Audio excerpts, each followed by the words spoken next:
Halo, ketemu lagi dengan saya Intan Ayuta di Intan's Rooms. Dan kali ini kita akan bahas mengenai body shaming. Nah, ini penting banget nih. Jadi, karena nggak sedikit loh orang menjadi insecure hanya karena perkataan orang lain tentang bentuk tubuhnya. Atau bisa jadi kita menjadi korban dari body shaming. Contoh body shaming itu kayak apa sih? Misalnya, Tan, apa kabar? Ih, lu gendutan ya sekarang ya? Nah, itu ya. Atau misalnya, kok pipinya chubby banget sih sekarang?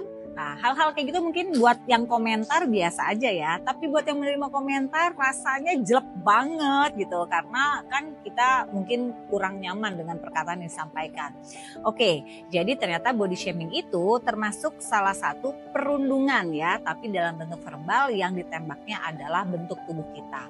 Nah, biasanya orang-orang yang terkena body shaming ini yang terjadi adalah insecure. Merasa gak nyaman dengan bentuk tubuhnya. Lalu akhirnya menjadi minder, menjadi nggak percaya diri, akhirnya ujung-ujungnya ini yang bahaya, nggak bersyukur dengan tubuh yang kita miliki. Nah, kenapa sih kok bisa terjadi body shaming ini? Biasanya body shaming ini terjadi karena adanya beberapa standarisasi yang sebetulnya standar itu terjadi bukan karena sebuah teori atau fakta, tapi lebih ke arah kebanyakan orang berpikir ideal itu tuh harus tinggi, putih, langsing, rambutnya panjang, terurai. Akhirnya membuat orang berlomba-lomba mengikuti image sempurna versi kebanyakan orang. Padahal setiap orang itu punya bentuk terbaik dan sempurnanya masing-masing. Cuma kadang-kadang kita mengikuti apa yang orang kebanyakan harapkan. Akhirnya itu yang membuat kita merasa jauh dari bentuk ideal. Nah, ini harus kita perhatikan. Kenapa sih bisa terjadi hal seperti itu? Pertama, penyebabnya adalah adanya informasi yang salah di media sosial. Media sosial itu memang pusatnya informasi, tapi perlu kita pahami nggak semua informasi yang ada di sosial media itu positif. Ada juga informasi negatif yang menyebabkan tekanan. Kayak tadi tuh, bentuk badan ideal harus tinggi, langsing, putih. Terus yang di luar dari konsep ideal kebanyakan, tandanya dia nggak sempurna. Nggak juga, banyak kok orang-orang yang mungkin tidak sesuai konsep ideal kebanyakan orang, tapi ternyata dia cukup confidence dan akhirnya membuat dia bersinar dengan caranya. Ya kan? Nah, ini juga harus hati-hati. Jadi body shaming terjadi pertama karena tekanan sosial media atau tekanan penilaian umum pada kebanyakan ya. Yang kedua adalah tekanan sosial. Nah, tekanan sosial ini apa? Biasanya orang berharap. Nah, biasanya nih harapan dari inner circle kita. Misalnya pasangan kita berharap kita harus kurus gitu ya. Akhirnya kita terpaksa diet, nggak nyaman. Itu bisa loh terjadi loh body shaming oleh pasangan kita sendiri. Atau lingkungan. Biar kita diterima di satu lingkungan, maka kita harus sama bentuk tubuhnya, modelnya, potongan gaya rambutnya. Dan itu kan tekanan sosial yang akhirnya banyak terjadi di anak-anak remaja ya kan. Agar dia diterima dalam satu kelompok, dia berusaha menjadi orang lain. Padahal dia sendiri nggak nyaman. Itu namanya tekanan sosial. Lalu yang ketiga adalah kurangnya pendidikan penerimaan diri. Nah, ini nih harus penting dan akarnya di rumah sih sebetulnya. Intinya adalah banyak-banyak bersyukur dengan bentuk tubuh yang kita miliki. Ya kan, nggak selalu kita harus mengikuti standar kecantikan yang diharapkan orang banyak. Karena cantik itu nggak semata-mata apa yang ada di fisik kita.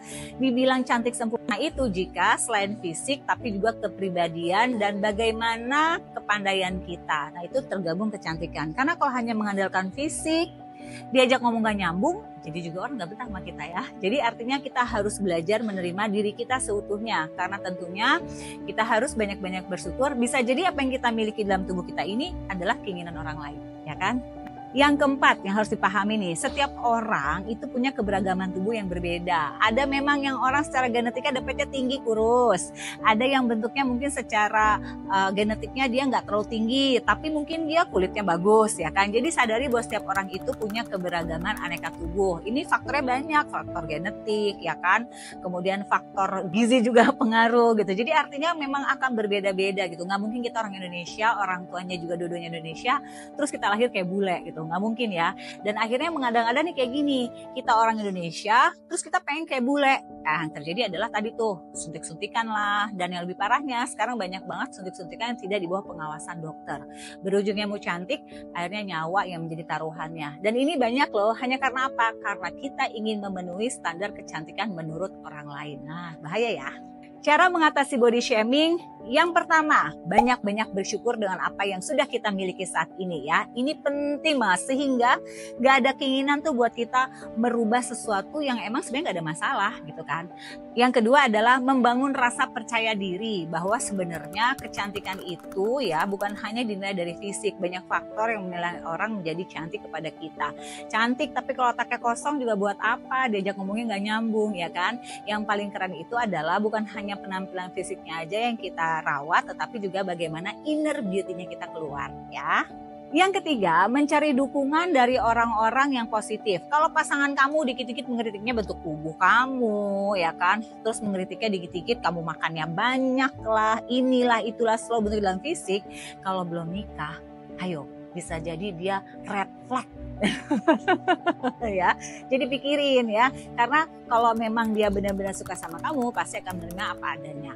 Yang kedua, cari teman-teman geng yang memang gak hanya mikiran fisik aja tapi hal-hal positif lainnya.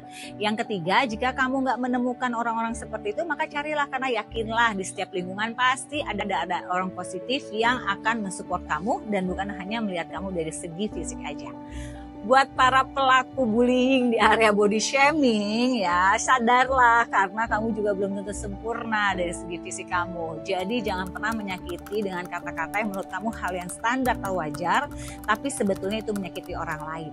Kalau memang melihat orang lain tidak sesuai standar kecantikanmu, bukan berarti mereka yang salah. Bisa jadi kita yang salah karena menuntut orang harus sempurna. Jadi belajarlah menerima seseorang bukan hanya dari bentuk fisiknya, tapi lihatlah dari kepribadiannya ya. Ingat, gak ada manusia yang sempurna ya.